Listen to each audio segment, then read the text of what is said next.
Talia's still really strong. One of those things where the sample size not going to be too big, and to me it's more telling that Talia is as highly prioritized as she is. Okay, so the necessary Ashe ban, necessary Orianna ban. Faker has been smashing every lane that he plays Orianna in, basically.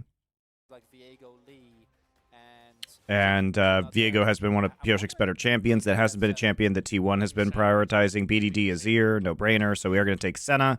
Senna is always going to be picked first by T1, basically. Senna, Nautilus. They're going to go ahead and pick Karma, Kalista, and Renata Glask. Interesting that they take the Renata Glask here. Could be hooked up. Blind pick Aatrox, but... by the way, guys, Nico is disabled on this patch, so now this is interesting because with Ori banned, right, and Hui banned, and Nico globally banned, and Azir banned, the question is, what does Faker play in this situation? Corki? Right? They're going to ban Twisted Fate and Rel. Rel has been the default jungler for Owner for like the last 8 months since before Worlds.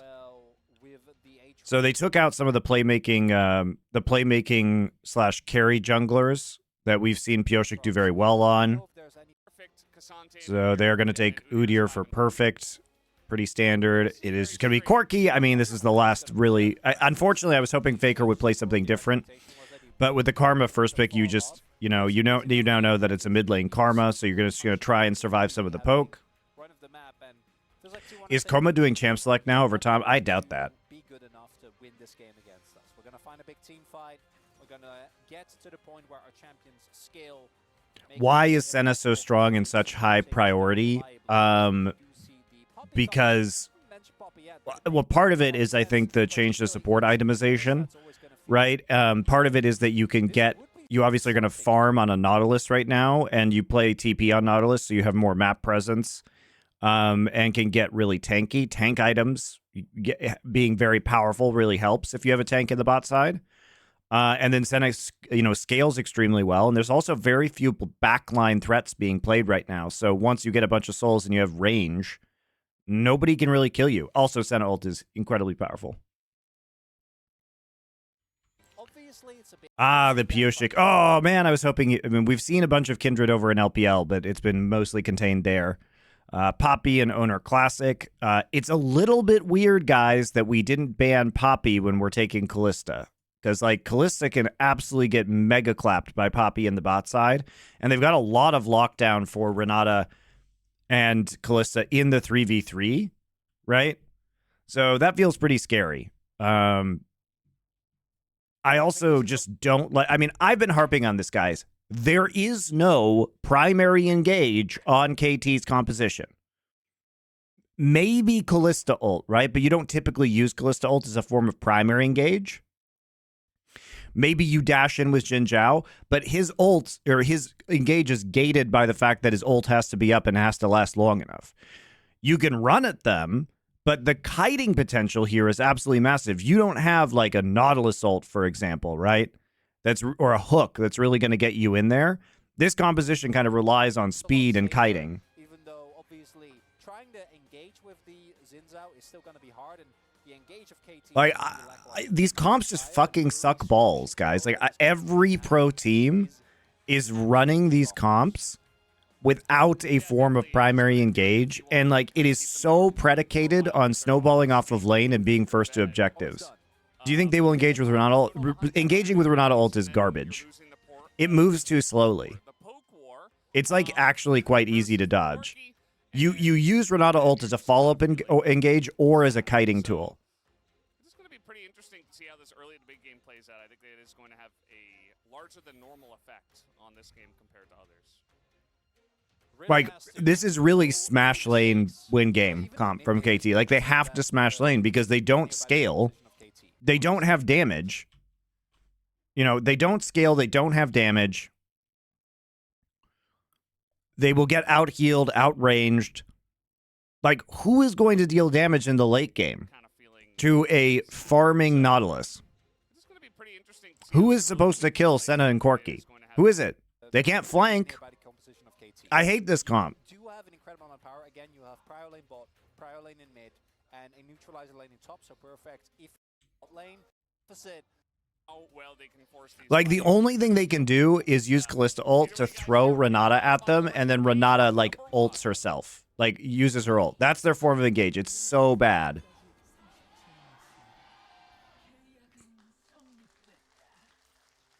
All right, here we go. Game number 1, the Telecom War Saturday Showdown.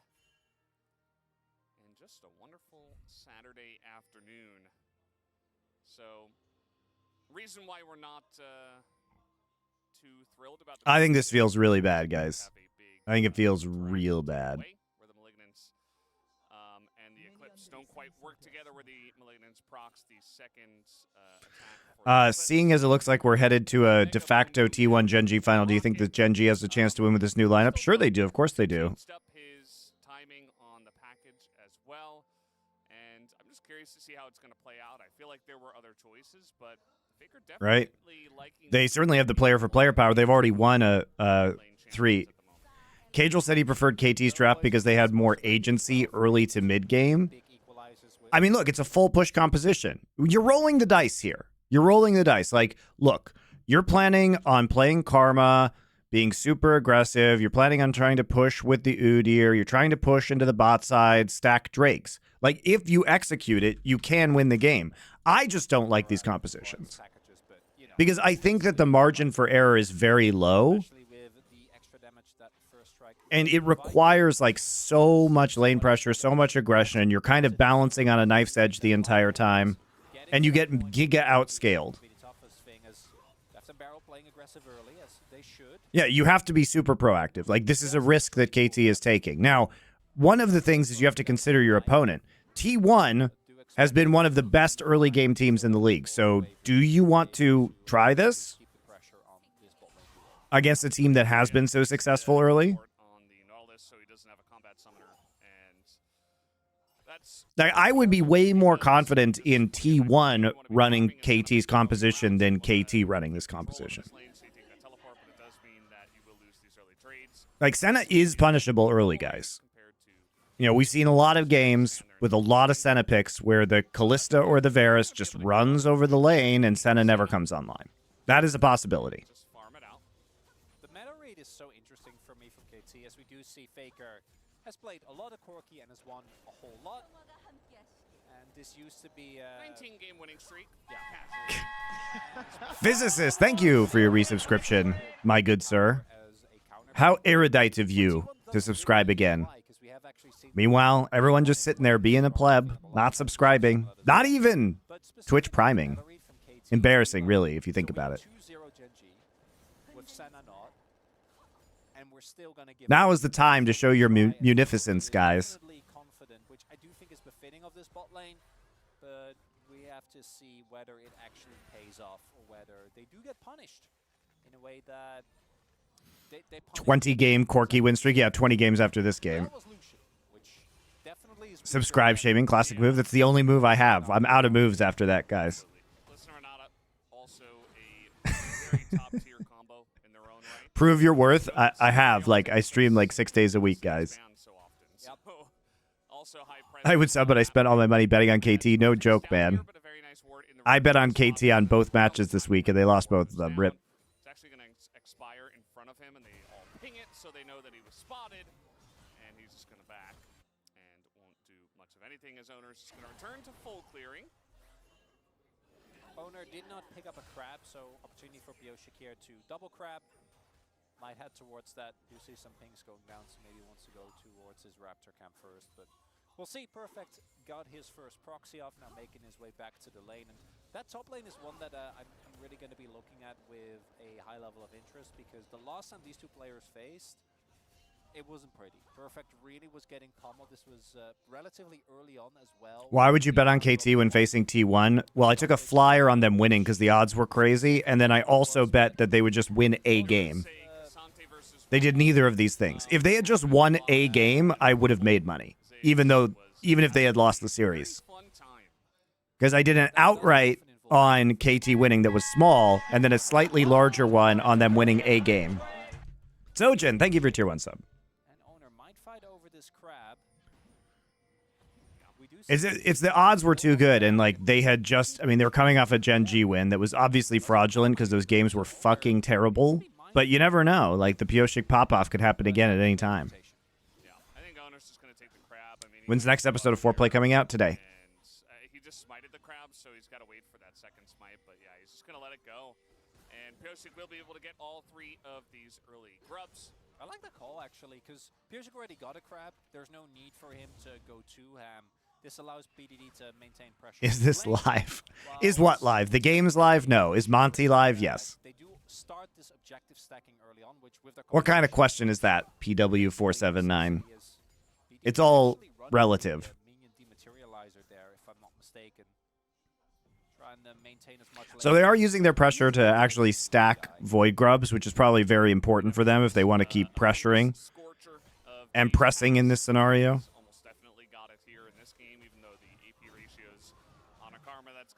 No, the games are not live. The games were played yesterday. Almost guarantee he's got Scorch. And that's fine. I mean, you mentioned it before. Definitely want to keep that pressure up on the Corki as Perfect's having a fun time in the top lane. Fager doing extremely well in this lane, by the way. All right, so we're going to start getting all the objectives. I mean, this is a good start for KT, right? This is how you want to translate your high-pressure lanes into objectives very early on. Get grubs. Get drakes. So far, so good. Like the Dark Seal pickup as well. My opinion, a really underrated item on Udyr. He actually does benefit from these AP ratios, as I'm pretty sure Owner was able to get that with the smite. Yeah, he definitely did. I know Faker's coming over here, but there is BDD right in their face, so not going to overcommit to this because Owner is, rather, Pioshik is so low. Owner, though, all right, trading flash for flash. Flash on top of a guy who just runs away from him and does flash as well, so just going to lose his flash. Now, Owner does have Hex Flash, so can utilize that and make Atlas happy at least. 2 flashes traded for 1, but it really is a 1.5 given that Hex Flash is available for Owner. Barrel had to invest his as well, so Owner not going to be feeling too bad about that trade. And the big thing here is that even with KT picking up these early objective leads, that's kind of a given what KT have drafted. And we see T1 as well. They're happy to take some skirmishes left and right. We saw Owner take some risk when he took that crab. We see a little bit of a small skirmish. Yeah, to your point, RDKI, KT should have tried to live in T1's jungle. The other advantage of being in this pressure situation with a farming Nautilus is the Nautilus isn't going to roam because he needs to farm, right? So you actually have some additional agency, not only because of pressure, but just because your support is more capable of roaming. And you're probably, I mean, roaming Senna's, nobody's really afraid of that, you know what I mean?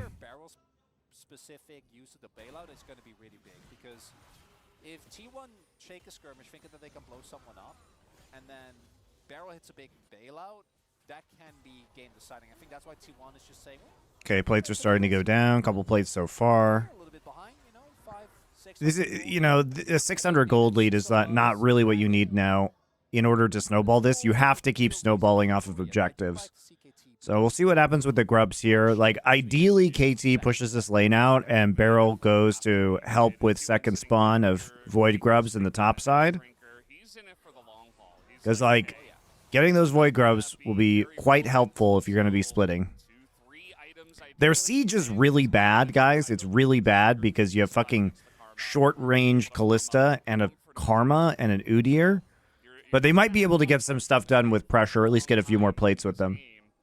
T1 will just have to wait that one out and hunker down, hibernate for the winter, whereas KT wants to do the exact opposite. Barrel walking up menacingly. You know, he broke the record for latest first. They got the farming Senna that LEC was doing when paired with Not, allowed them not to roam and got the Senna items faster. I think these souls are more important than necessarily the items on Senna, and also the items on Tank Nautilus are just ridiculous, right? Like, if he gets Frozen Heart and Rookern, like, it's so annoying. It comes the Senna will come online later, but when she does, she's like still fucking crazy. So far, and the latest first blood ever. 38 minutes. It's all right, PW479. Don't let them bully you. Welcome back. Still can't believe that. 38 minutes. Yep. That was a fun year. That was let me just take another look here. We're doing a history lesson. Yeah, Nothing is happening. 2018 spring. So it was right after 2017, which was famously pretty boring, just straight up as a meta. Just a lot of farming, a lot of sitting back, and playing for late game in 2018. Okay, so proxy farming with the Udyr. Went over into 2018. You know, it's still that 600 gold difference in spite of some additional plates going down. The CS looking really good for T1. Yeah, the involvement of Jin I mean, they're basically even on CS guys across the lane, maybe a little bit down in bot side, like 10 down in bot side. But this is very impressive considering that a lot of these waves have been smashing into turrets.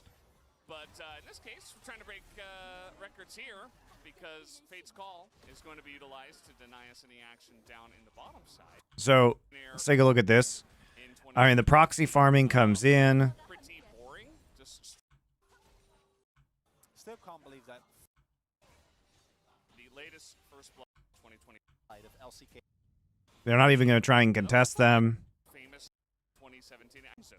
Uyyr's proxy farming just to get pressure so they can take the Void Grubs. Now we can transition into another Drake in 40 seconds. He can't, because he has the freedom to go wherever he pleases, thanks to his body depth. Next objective, this is where T1 could opt into contesting. We'll see, depending on where Faker goes. Just finished his back. They do have a lot of MR on both Faker and Zeus if he does decide to join, although given that he's proxying currently, not going to look too likely. Will be, I do find it hilarious that, you know, EU doesn't do the fasting Seneca, probably because Supa just refuses to do it, right? Even though, objectively, if you were Mad Lions, I would 1 billion times rather have gold on Alvaro than Supa. That could be game deciding. T1, they're going to take the risk. I mean, they are going to go for it. They open up on a... And here, but MR. Let's take a look at this setup real quick. Malignance was just picked up by BDD, so he'll be able to put on pressure. So reset's a little bit late here. Next objective, this is where T1 could opt into contesting. We'll see, depending on where Faker So they're going to clear out bot side. Don't have pressure right now. Faker has package.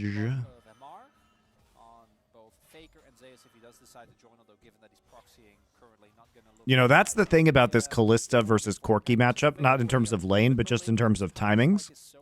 Because Corki having package can really, like, crimp your style when it comes to taking these Drakes. Because for second Drake, if he comes with package, like, you can't easily contest it. I mean, they are going to go for it. They open up on a Xin Zhao, who is going to press his ultimate ability. As now, helicopter coming out. BDD is full. Nice TP from BDD. I mean, they are going to go for it. They open up on a Xin Zhao, who is going to press his ultimate ability. As now, No top laners with TP. BDD is full into the air as the package does isolate one member. As Depth will is going to press his ultimate Not a good ability. Renata ult, unfortunately. BDD is full into the air as the I mean, they managed to get Deft here and then just slam him into the wall, so he's just dead. isolate one member as Depth will flash over the wall in the air as the package does. Also tragic that he gets out via flash, but Senna ult's still up. That's huge. And we're at a standstill once again, and I think this will favor KT with all the low health. Interesting. Trying to save Faker's life. We do have an ult on top of Yoshi, who doesn't have his anymore. BDD getting back into the fight at full HP, huge. Win the fight, I guess. Maybe this Here on the side of T1, and a lack of package. KT Rolster, no kills, but they do win the fight, I guess. maybe this Well, Deft is too low to take it. has TP because he is the farming Nautilus.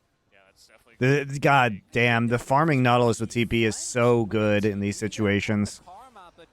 That's actually crazy. His TP being up saves this Drake here. Again, colossal win here. Picking up an early dragon is going to mean that the possible win condition for KT is going to be so much further along.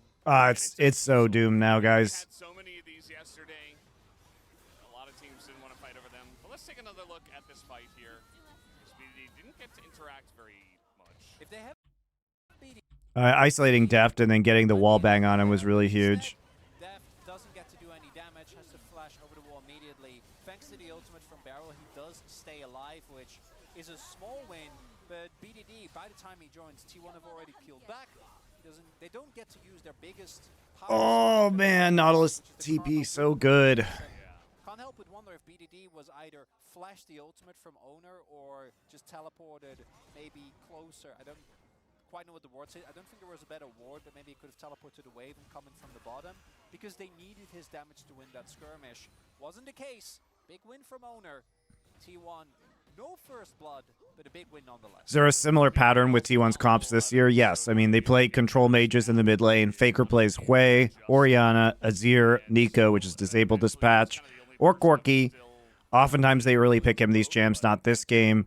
They prioritize Senna and Ashe. In the bot lane, overall, Zeus blind picks Lethality Aatrox. Owner plays Rel Poppy. They haven't been very diverse in terms of their strategies, guys, but they're very good at running their strategies. Barrel is going to miss the handshake here. Zeus flying very fast.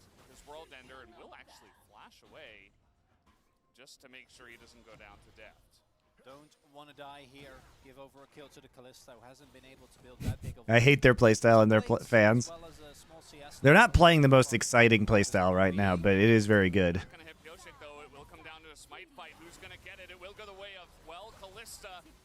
Got her own smite in a way as the knockup does come in, and look at that combo as immediately Deft is going to go down.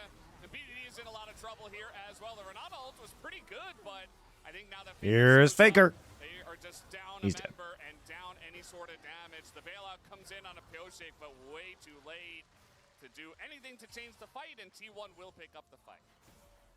That member and was immediately not going to hit. I mean, adding additional TPs to T1 is just so fucking ridiculous. I like how Faker just literally flies this little stupid Corki plane all the way from bot lane here. Udyr has TP this whole time, by the way, guys. Gets rid of Barrel, but that doesn't do a whole lot.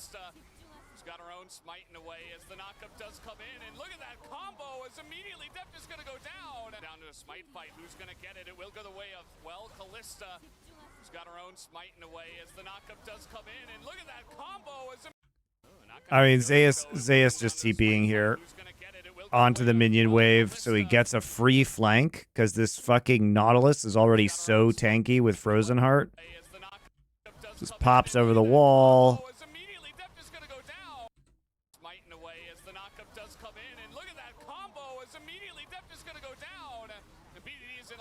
I mean, Barrel gets a pretty good ult off, but Faker's here by the end of it. They are just down a member and down any sort of damage. The bailout comes in on a Pioshik, but way too late to do anything to change the fight. Not going to do top LNG, not today. That's the benefit of forcing those early summoners at that Drake fight. Deft needs to be in close range.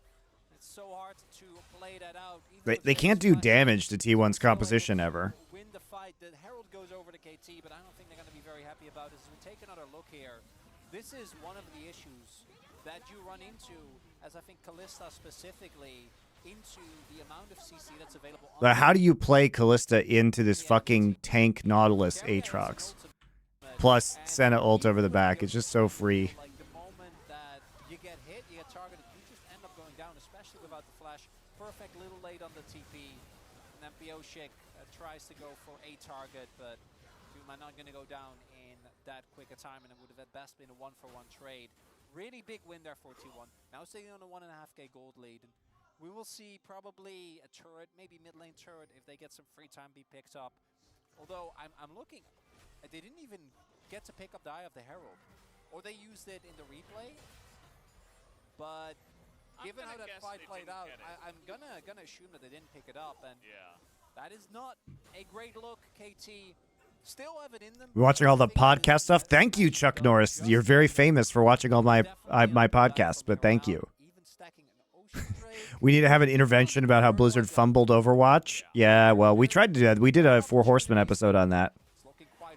Would you have any advice for anyone who may be interested in casting a major region? Bradley Cooper. We got all the celebrities in YouTube chat today, guys. Yeah, don't do it. It's pointless. Well, he's going to be denied on this ultimate. Like, I know you think you want to cast a major region, but you don't, because casting is a horrible dead career path.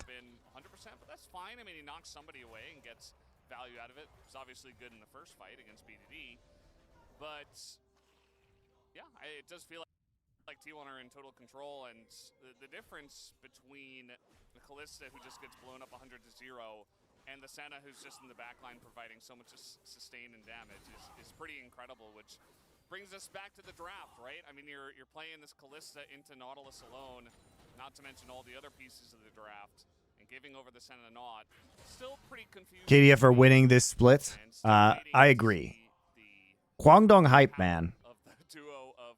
If you know, you know. Forest Police, thank you for your Twitch Prime sub. I appreciate you. Not freeloading like everybody else. T1 looks so bored. I mean, they know how to run these team comps inside and out. There's just nothing KT can do now. Like, they're literally at a gold deficit at a point in the game where they need to be up like 4K, 5K. Now, Perfect's just going to get dove under the turret. Goodbye. Kills for Faker. You love to see it. Generally pretty hard against the Udyr. I feel like if maybe he just ran at them instead of back over the package in a way. Yeah, you know, guys, I wish I had better news about being a caster, because obviously I really care about the profession and the craft of casting. But basically, like, you're walking into a situation where Riot has a monopoly over your work, so you cannot, you cannot negotiate your rates. It's shit. And then you just become the background voice of me on my stream, or even, a co-streamer, right? And you make far less money than co-streamers do. So, I mean, it's just doomed, guys. Like, if it's Counter-Strike, it's a different story. But if you're trying to cast a Riot game, whether it's League or Valorant, I mean, Valorant is even more doomed, obviously, because Tarek is the mainstream. You basically are just, on Tarek's stream. It's fucking terrible. Obviously, he'd be taking more damage from Zeus and Faker, but yeah, maybe he's afraid that if he gets hit by. Why was? Do you see how much Cario was breaking down after getting so much hate for his Ezreal pick? I mean, who cares? He shouldn't care. He's fine. Not sure. Yeah. Either way, a nice little gank onto Perfect, who's generally unkillable on the Udyr. And that gets Zeus in a really nice spot. I mean, can I reveal what you got paid when you were casting? I mean, it depends on the year. I also have been casting a long time. Most, high-end league casters will make like 1,500-ish. Like, the top casters will make around 1,500 a day. Dollars casting. That'd be like in NA. I think maybe a wave or two behind at some right. point. Then, as he always does in mid-game, started to take over, sitting on an unreasonable... I was on salary when I was on OGN, and by the end of my time on OGN, I was on about 100K a year, which is a lot for Korea, to be fair. And now it's starting to feel like it will not be okay, and Zeus will just TP behind. Yeah, I don't care about talking about the economics of casting with you guys. The thing about it is that you have to remember, you know, 1,500 a day sounds like a lot until you realize that, you know, all of your time prepping is not paid, and you only get paid for broadcast days, and you are a freelancer, so you pay freelance taxes, and you have no benefits, and you're in LCS where there's only, you know, 2 days of casting a week. It's pretty bad. And you're living in LA? Yes, you're pretty bad. 100K a year in Korea was a lot. And I would also make additional money from, like, doing Riot events or other events. The most I ever made from just casting was, I eventually made over 200 when I was working for Owl. And then I had side hustles as well. So, but that was like the peak of it. Nobody gets paid that anymore. Unless you're a Counter-Strike caster, like, running the entire circuit. You can make like 300 plus a year if you're a Counter-Strike caster and you do fucking everything. But it's really hard because you have to travel all the time. Does playoff days give you a higher rate than normal D days? Well, you would think that would be the case, but the World Championship Finals pays exactly the same as a regular season game because Riot sucks balls. Try to go for like a Baron if T1 are out of position, but I think that requires a pick at this point. Won't freelancers get paid for the meetings and other in-house prep? Sometimes you get half-day rates for other days. Sometimes. Add extra sustain on top of that, and they have a lethality Aatrox, who already heals a ton. So it's not fair, Valdez. Should have been Infernal. Cloud would have been nice too. I would have liked Cloud. Like for Boss, both Udyr. of the teams. Guma just stacking up. He's already at 88. Can I become a member on YouTube, Banjo Nuts? I should probably open that opportunity for you guys. I need to figure out how best to do that. Because on YouTube, if you become a member there too, I could, I could do things like open power rankings and some of the videos that I make earlier to you guys before they're released. This game, obviously, just because there were so many other top-tier bottom lane picks available in the Senna and the Kalista. But yeah, this game definitely feels like that style of play as well. Who are my favorite LPL players? Knight, Scout. Hail Mary Baron? Well, it used to be Scout and Zika because I liked LNG, but I'm not too high on them right now. I like Jun. I like some of the top laners. Like I like Bin and 369. Ruler, obviously. Look, I agree with this move from KT right here. This is just a desperation move because but it's going to be the world's slowest Baron also. You have to do this. You have to try and sneak it just because otherwise there's no win condition for you as a team.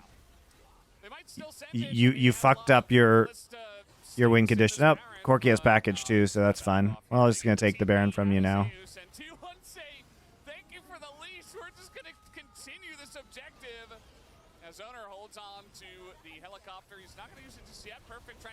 That is a fucking terrible Renata ult.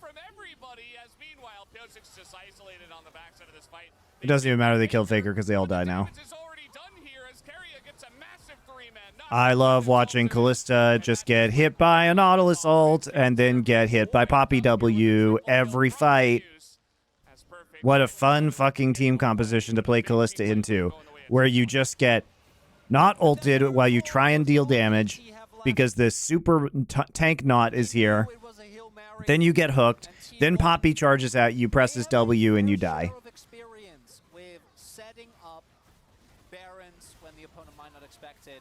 The funniest part about this is that they are just like, no, it's our Baron now. This is no longer yours. The ultimate from owner. KT got bodied in draft. Well, that's what I was saying. I think their risk is their draft was like very high risk, high reward, which is I'm just not a fan of that, guys. I prefer competent mid to late game engage.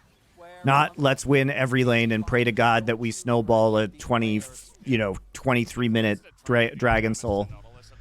You know, it's also RNG because, like, what if you get a shit Drake? Like, what if you just get Chemtech and you're just fucked? Do you ever get nostalgic for Casting League when you listen to your friends cast? Sure. I mean, I loved Casting League. Like, being in the booth is super fun, guys. But what wasn't fun was all of the other bullshit that came along with it. Which, for me, you know, after you've done, like, a couple world finals, it loses its luster a little bit. Was Casting League or Owl more fun? They were fun for different reasons. I mean, it's not like I've casted 7 different games, guys. So, you know, I like the variety.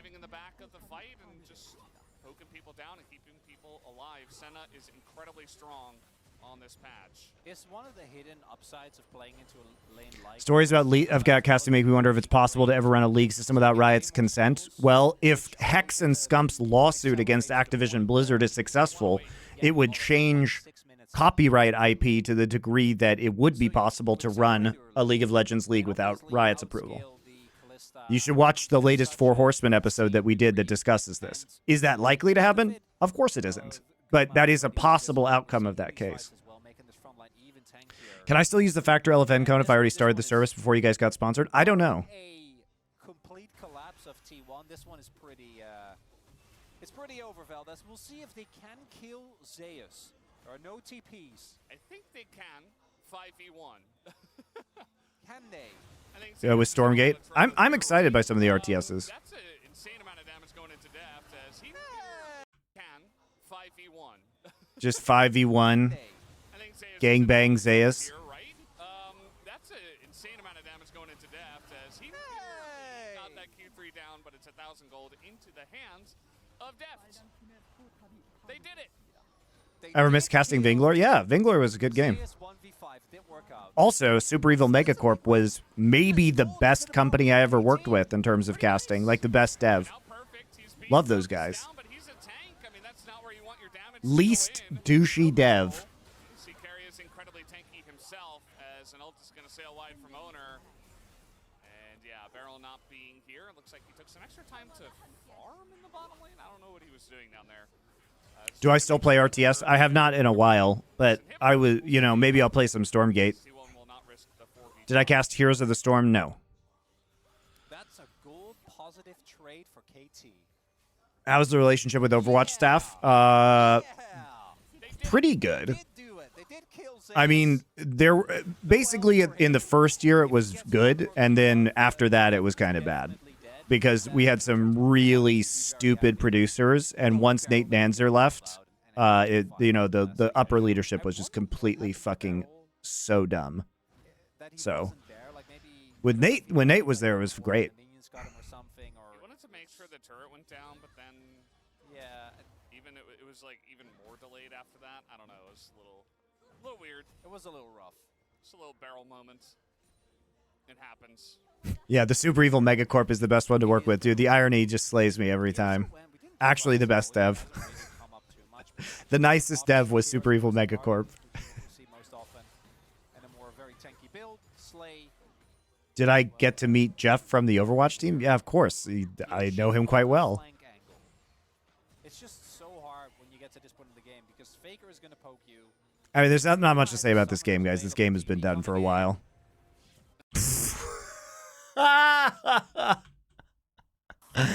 That's so funny, guys. The disrespect from Carrier, dude. He literally is just disrespect TPing because he knows the tether can't go off fast enough just to kill Perfect. That's so fucking funny. Karma in this case. Ult is going to be utilized on Perfect and Zayas huge, and he will take him out. That's such a Chad move. Below the 50% mark, and yeah, this inhibitor will go down. Doesn't look like Faker's Who is the most overrated player right now in LCK? Pioshik, hands down. Would you go back to casting for Warcraft 4? Fuck yeah, dude. You guys have to remember, I'm an RTS guy. I started in RTS. The first games that I cast were Warcraft 3, Rise of Nations, Rise of Legends, and Company of Heroes. Okay? Like, I played StarCraft since its release in 98. Like, I have played every single RTS that Blizzard ever released. And then a bunch more. Like, if you give me... Like, I love RTS. I love 1v1 games.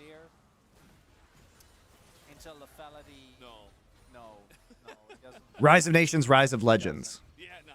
Yeah, no. He does have surreal dust, to be completely. Did I play Terran? Fuck no. I'm a Zerg player.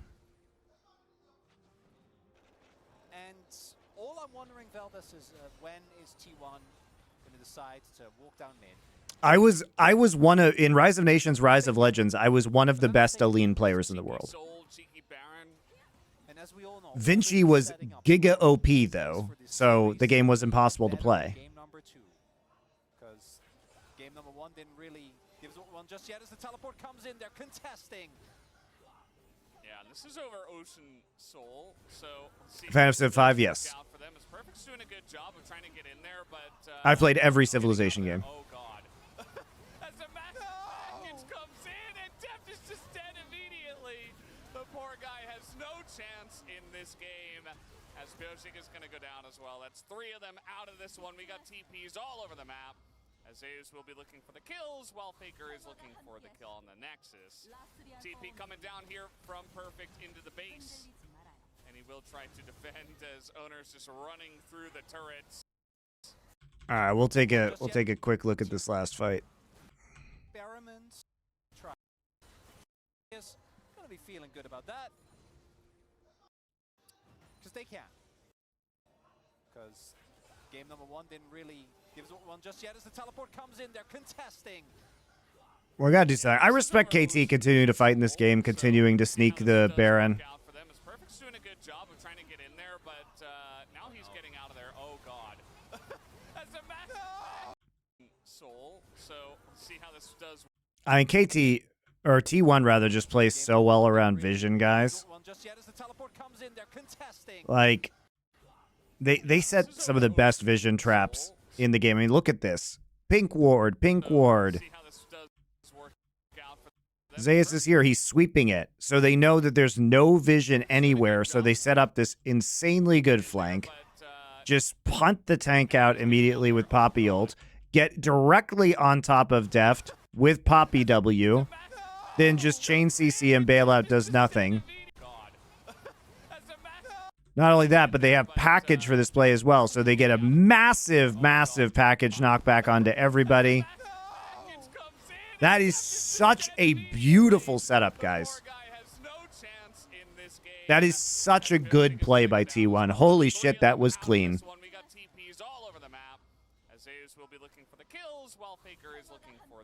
This team is so well coordinated. Coming down here from Perfect into the base. And he will try to defend as Owner's just running through the turrets. And yeah, this one is a done deal. Has been for a while, guys, as Faker nearly goes down. But he's just fine in the end. C1 are playing with their Gorgeous ending. just a bit here. Guma trying to get those max stacks. He's going to end the game at 133 in this one on the Senna, which was given over to him. As I say that, he's getting more and more. 136 as the Nexus will go down, and T1 will take game number 1. Early plan from KT was very obvious. Draft these aggressive lanes, stack early objectives, and try and never give T1 the opportunity to play the game. They lost second Dragon. That was kind of the end of it. And it wasn't... Yep, I agree with Chronicler. It was basically Giga over after they lost second Drag.